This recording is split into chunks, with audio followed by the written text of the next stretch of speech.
शिवरायांच्या चरणी नतमस्तक होतो. अहिल्याबाई होळकर यांना स्मरण करतो. डॉक्टर बाबासाहेब आंबेडकर यांच्या चरणी देखील नतमस्तक होतो. आपल्या गावचे ग्रामदैवत त्याला स्मरण करतो.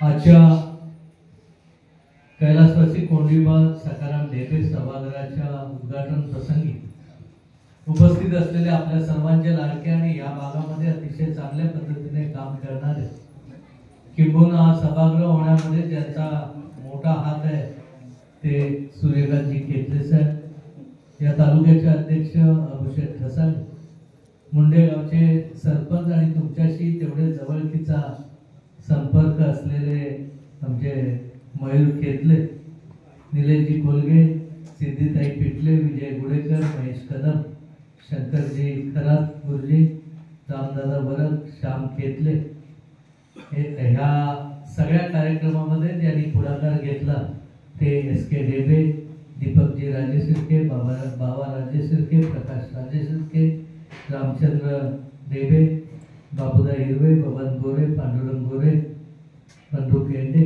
सुरेश बावदाने, बाबू बोडेकर.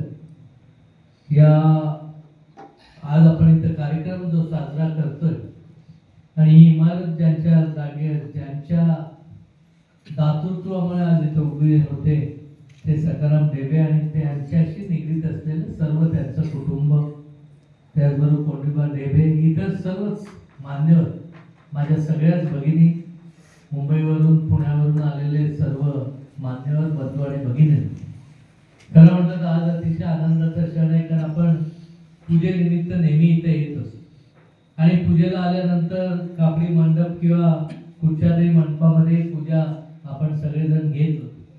आणि मग असंच इथं आल्यानंतर मयू असेल, रुपेश असेल, या श्याम असेल, या सगळ्यांनी त्यावेळी सुचवलं आणि एक मंडप इथं झाला पाहिजे, छोटा मंडप झाला पाहिजे ही भावना होती की साधा शेड टाईप करावं.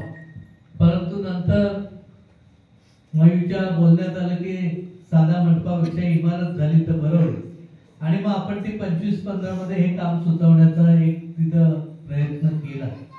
परंतु मधल्या काळात सत्ता बदल झाला आणि ते काम स्थगित राहिलं.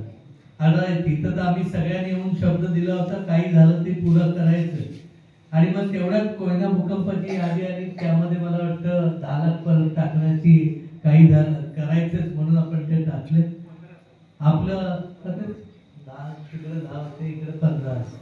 आपल्या सगळ्यांचं परत भाग्य चांगलं होतं की ती स्थगिती आपण सरकार पक्षामध्ये गेल्यानंतर ती उठली आणि ते दोन्हीचा आपल्याला उपयोग करता आला. त्यामुळे तिकडे स्लॅबचं आणि इकडे परतचं सभा मंडप घेता. आता हे घेत असताना खूप चांगलं काम रुपेशने निश्चितपणे केलंय, पण आता त्याची जबाबदारी राहिलेलं पण आहे ते आपण पुरं करू. ते किती 15 शेड, कारण शेवटी जर हे उघडं ठेवलं तर स्लॅब लिकेज होणार आहे, मग अडचण येणार आहे.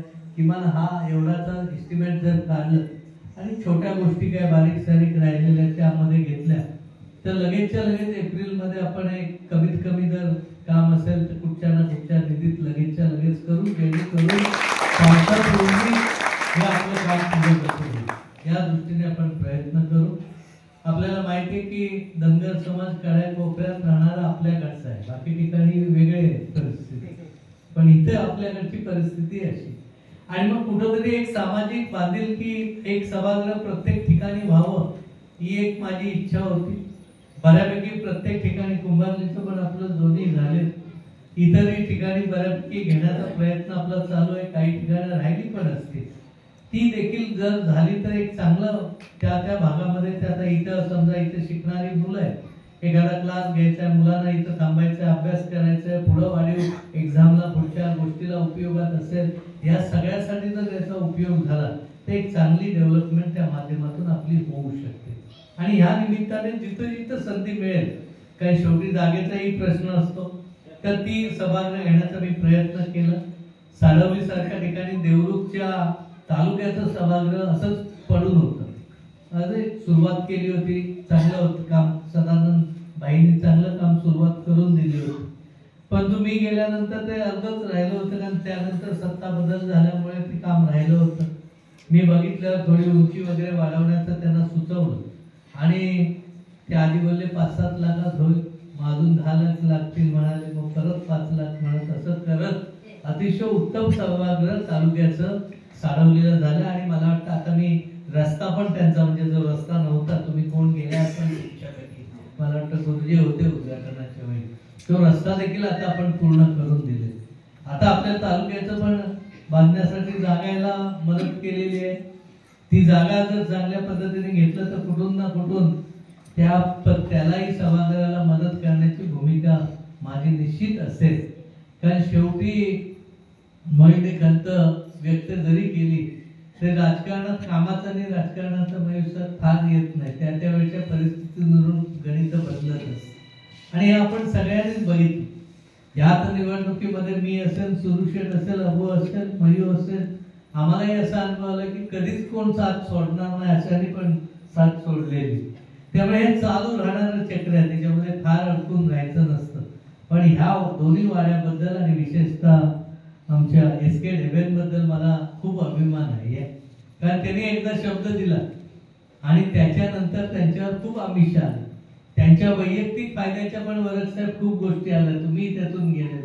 पण ह्या वरक साहेब असतील किंवा ढेबे साहेब असतील, आमचं लक्ष असेल की तर आमचे खराब सर असतील किंवा अन्य अनेक जण आहेत, ही मंडळी ठाम राहिली आणि म्हणूनच आपल्याला विजयापर्यंत जाता आलं. ही भावना आणि इथून पुढच्या काळात देखील कामं करत असताना सुरुवात जशी इथं पाण्यातून झाली, पाण्याचं एक छोटं काम होतं, मग बारीक बारीक कामं छोटी छोटी झाली.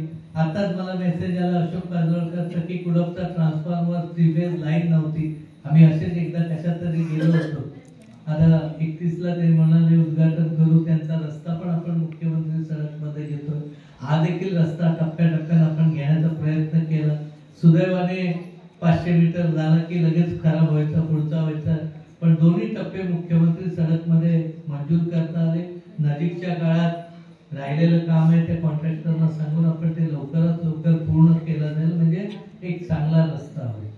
मी लांबी रुंदी बघून घे, जर मोठी लांबी मिळाली तर हॅम मध्ये पुढे मागे जर तुम्ही सगळ्यांनी जागा खालपासून, म्हणजे तुमची जबाबदारी जास्त आहे, मुंड्यापासून तळसरपर्यंत. मुंड्या रस्त्यावरचं गाव आहे, त्यामुळे एक फुटाला पण तिथं किंमत.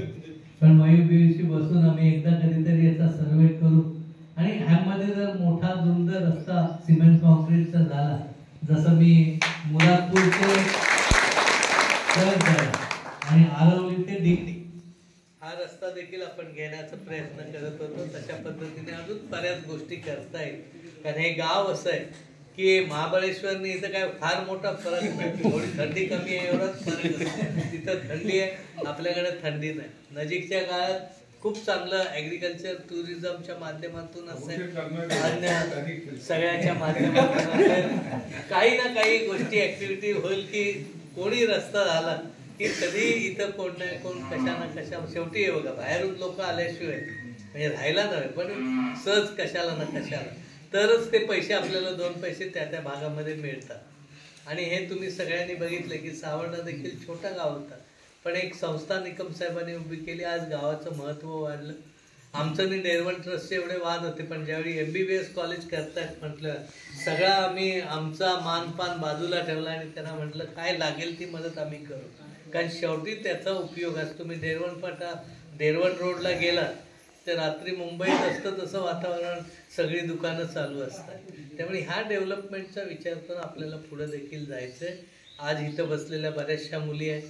आज आपल्याला सुदैवाने बाबासाहेब आंबेडकरांच्या घटनेने मुलींना शिक्षणाचा अधिकार दिलेला आहे. या माध्यमातून पण आपल्या मुली पण पुढे गेल्या पाहिजेत. पुढं कधी कार्यक्रम होईल इथं ते आपल्या मुलींची, आपल्या इथल्या मुलांचा सत्काराचाच कार्यक्रम. चांगला खेळाडू घडला. आज आमच्या लक्षाचा मुलगा कबड्डी चांगला खेळतो, अशी अनेक मुलं आहेत. त्याचं नाव म्हणजे आपलं माहित आहे म्हणून त्याचं नाव, नाही तर म्हणत असं काय नाही. आपल्यातली मुलं पुढे जाण्यासाठी जिथं जिथं मदत लागेल तिथं मी, सुरुशेठ, मयू, अबू असेल, श्याम असेल, राजे असतील, आम्ही सगळेजण आपल्या सगळ्यांच्या पाठीशी आहोत. आज एक चांगल्या कार्यक्रमाला उपस्थित राहण्याची संधी मिळाली. खरं म्हटलं तर हा 23 किंवा 24ला ठरला होता, पण त्यानंतर पण 2दा ठरलेला कार्यक्रम पुढं मी म्हटलं होतं सुरुशेट वगैरेंना घेऊन करून टाका, पण तुम्ही आग्रह केला आणि इथं आज आल्यानंतर रुपेशने देखील, कारण शेवटी आउटसाईडला काम करणं सोपं नसतं. डोक्यात विचार 25 लाख आले म्हणजे ॲक्च्युली कॉन्ट्रॅक्टरला 17-18 लाखच 19 लाखच मिळतात. त्यामुळे कामाच्या आणि किमतीच्या मानानं काम जास्त आहे.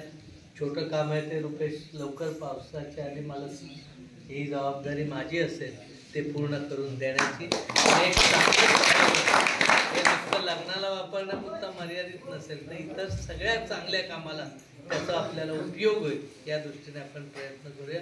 पुन्हा एकदा सगळ्यांना खूप खूप धन्यवाद आणि शुभेच्छा देतो. आणि ज्यांनी जागा दिली ते सगळ्यांना डेबे कुटुंबी सगळे झाले, भाऊ आल्या, बहिणी आल्या, ह्यांना खऱ्या अर्थाने आज आपण मनापासून त्यांचा मान आज मोठा आहे. कारण जागा मिळवणं हे कठीण काम. अनेक ठिकाणी पैसे आलेले आहेत, जागेची वाद झाले, 4 भाऊ तयार झाले, 1 भाऊ नाही तयार झाले, पैसे परत गेले, असे अनेक ठिकाणी झाले. आता तर कोयना भूकंपमध्ये 12 प्रस्ताव आपले निव्वळ जागेमुळे सभागृह होऊ शकले नाही. सरपंच पण होऊ शकली नव्हती कारण जागेवाल्यांनी कुठे हरकत घेतली. आणि मग नशिबान तिथे एक्स्ट्रा पैसे देऊन कोणी आमच्यातल्यानी नेलेली होती ती शेवटी आमच्या ह्याच्यात घालून ती यादी पुरी करावी. त्यामुळे जागेवाल्याचं महत्त्व खूप मोठं आहे आणि त्यांचं दातृत्वाचा निश्चितपणे आपल्यालाही फायदा खूप मोठा आहे. त्यामुळे त्या कुटुंबाला पुन्हा एकदा धन्यवाद तुमच्या सगळ्यांच्या वतीने देतो. आणि असंच प्रेम तुमचं राहील आणि ते राहण्यासाठी जे जे करावं लागेल ते आम्ही सगळेजण करू. एवढंच आजच्या दिवशी सांगतो, कारण थोडा उशीर झाला. मला वाटलं 4ला आल्यावर 4:30ला मी जाईन, तर इथलं करून मालदोली करून मला देवरुखला जायचं. पण आपण सगळेजण खूप उत्साहात होतात. सगळं काम पुरं होईल, काय डोक्यावर टेन्शन घेऊ नका. टप्प्याटप्प्याने जे काही राहिलं तुमचं समजा काय ज्या गोष्टी आहेत त्या आपण निश्चितपणे चांगल्याच पद्धतीने करू. एवढंच सांगतो आणि थांबतो. जय हिंद.